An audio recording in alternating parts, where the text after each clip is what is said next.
نحمدہ و نصلی علی رسول الکریم، اما بعد۔ حدیث میں ہے، تفصیل سے ہے، قرآن میں اشارہ ہے کہ غزوہ احد نبی کریم صلی اللہ علیہ وسلم جیسے ہستی موجود ہے، آپ صلی اللہ تعالی علیہ وسلم نے، اب یہ دیکھیے احد کا پہاڑ جنہوں نے دیکھا ہے، مسجد نبی کے سامنے بڑا لمبا سلسلہ ہے،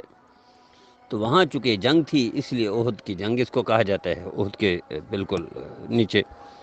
تو نبی کریم صلی اللہ علیہ وسلم دو پہاڑوں کے درمیان ایک جگہ نیچی تھی، خطرہ تھا کہ دوسری جانب جنگ ہو رہی ہے اور یہاں پیچھے سے دشمن حملہ نہ کر دے، وہاں حفاظت کے لیے نبی کریم صلی اللہ علیہ وسلم نے چند صحابہ کرام کو متعین فرما دیا اور ارشاد فرما دیا یہیں کھڑے رہو، ان میں سے ایک کو امیر بنا دیا، فرمایا یہاں سے ہٹنا نہیں ہے۔ مسلمانوں کو فتح ہو گئی، کفار بھاگنے لگے، قتل ہو رہے ہیں، سامان چھوڑ کر بھاگ رہے ہیں، دشمن کی فوج بھگدڑ مچ گئی۔ پہاڑی پر متعین حضرات نے کہا اب تو ہمارے لیے موقع ہے